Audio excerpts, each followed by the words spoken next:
Hello everyone and I am sure मेरी आवाज़ आप लोगों तक आ रही होगी ऑडिबल। आज हम लोग अपने नेक्स्ट सेशन में शुरुआत करते हैं क्वेश्चन नंबर 161 से सीआरपीसी के। क्वेश्चन नंबर 161 कहता है कि under section 53 A of CrPC when a person is arrested on the charge of committing rape the arrestee may be examined by a registered medical practitioner other than a registered medical practitioner employed in a hospital run by the government or by a local authority when the latter is not available within a radius of 16 kilometers from the place। Question थोड़ा लेंदी है but बहुत simple question है। Question बस ये कह रहा है कि सेक्शन 53 ए सीआरपीसी में जो है वो इस बात का प्रोविजन देता है कि अगर किसी पर्सन को अगर रेप करने के जुर्म में अरेस्ट किया गया है, the person has been arrested on the charge of committing rape, तो जो अरेस्टेड पर्सन है उसका एग्जामिनेशन एक रजिस्टर्ड मेडिकल प्रैक्टिशनर से किया जाएगा जो कि किसी हॉस्पिटल में सरकारी या प्राइवेट या सब कहें कि hospital run by the government और बाय द लोकल अथॉरिटी उसमें वो जॉब करता हो। यानी कि कोई भी ऐसा रजिस्टर्ड मेडिकल प्रैक्टिशनर जो कि हॉस्पिटल में जॉब करता हो गवर्नमेंट में, ठीक है, यहाँ प्राइवेट प्रैक्टिशनर की बात नहीं कर रहा है। अगर ये ना मिले, अगर ये अवेलेबल ना हो, तब किसी भी दूसरे तीसरे रजिस्टर्ड मेडिकल प्रैक्टिशनर से उसका मेडिकल एग्जामिनेशन करवाया जा सकता है।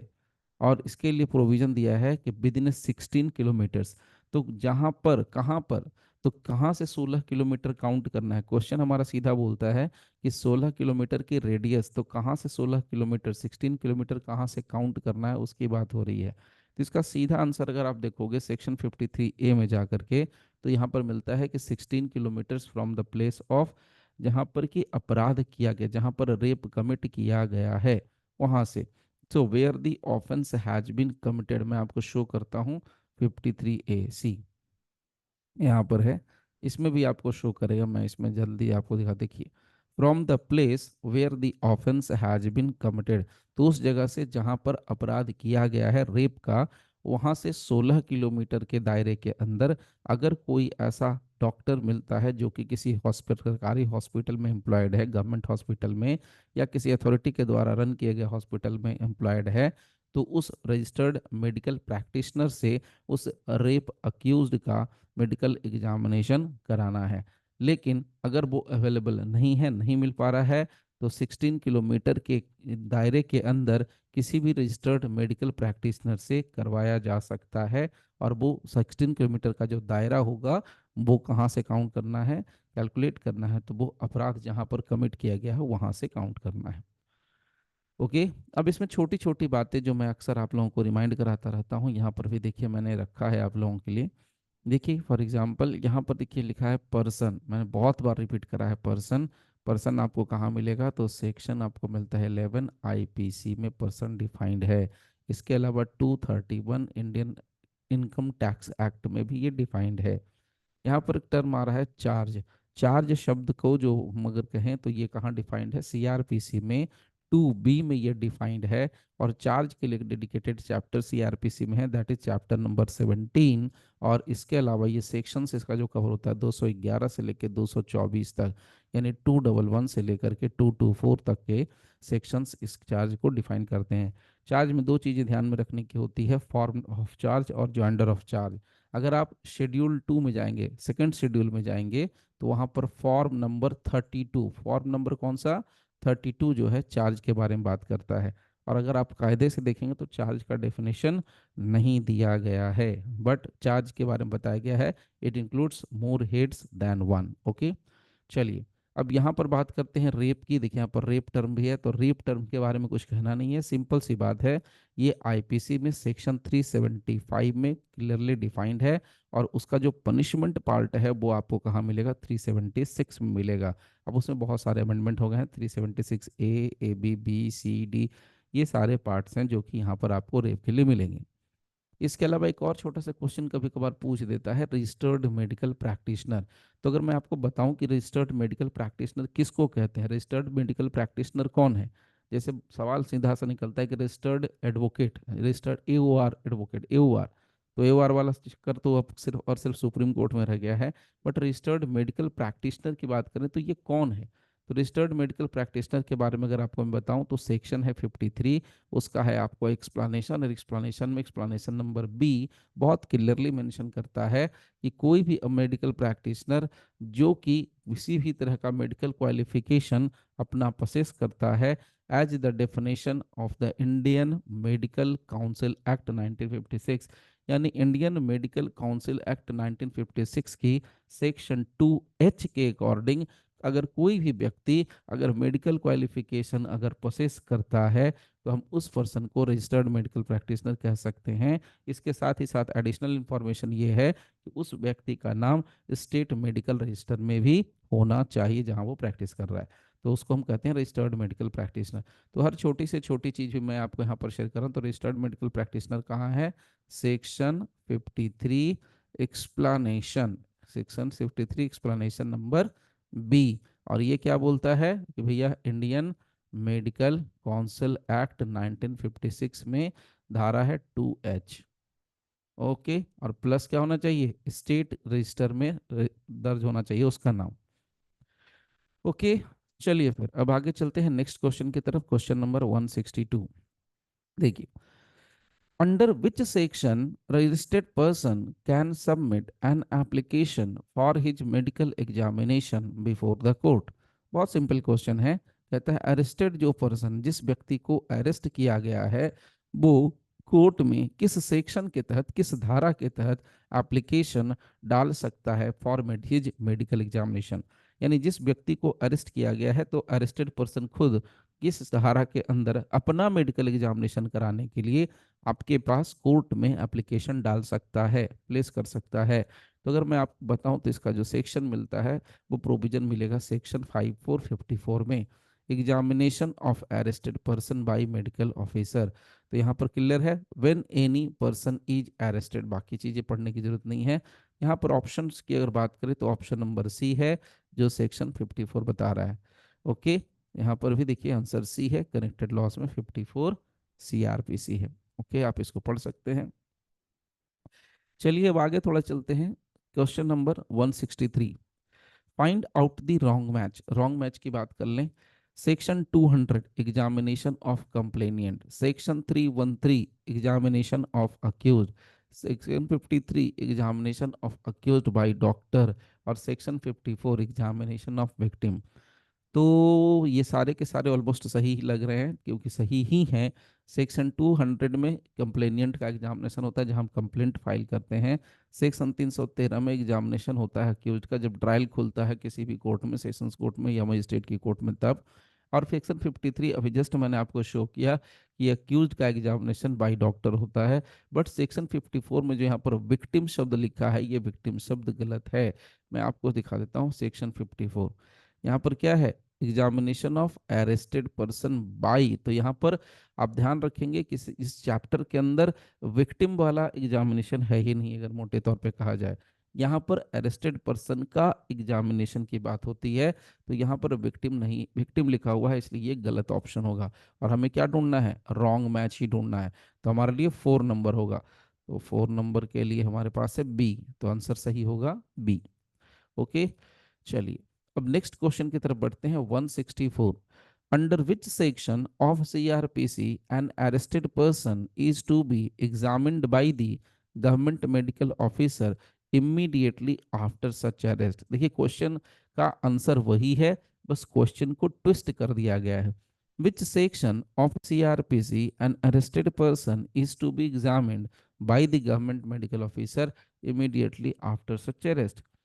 तो कहते हैं CRPC का वो कौन सा सेक्शन है जहां पर किसी अरेस्टेड व्यक्ति का एग्जामिनेशन यानी मेडिकल एग्जामिनेशन होता है bye the government medical officer, और वो भी इमीडिएटली आफ्टर सच अरेस्ट।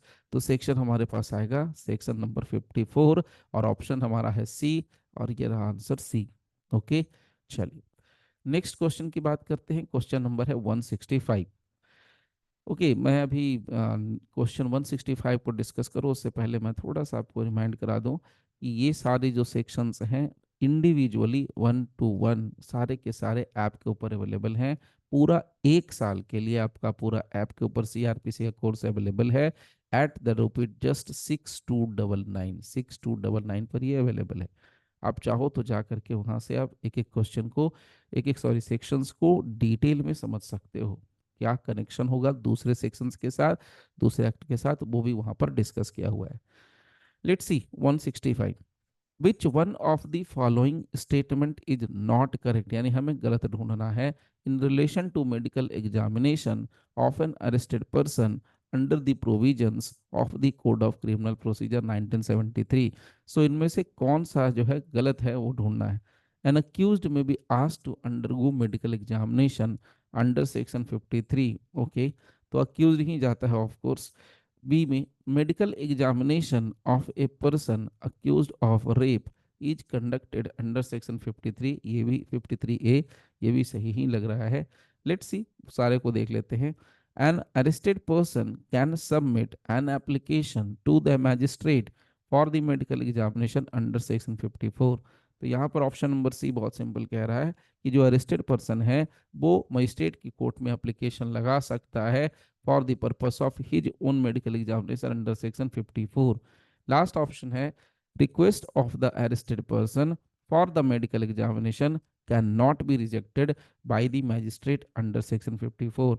यहाँ पर कहा गया है कि अरेस्टेड पर्सन अगर एप्लीकेशन मूव करता है अंडर सेक्शन 54 अपने मेडिकल एग्जामिनेशन के लिए, तो कोर्ट जो है उसके एप्लीकेशन को किसी भी हालत में रिजेक्ट नहीं कर सकेगा या नहीं करेगा।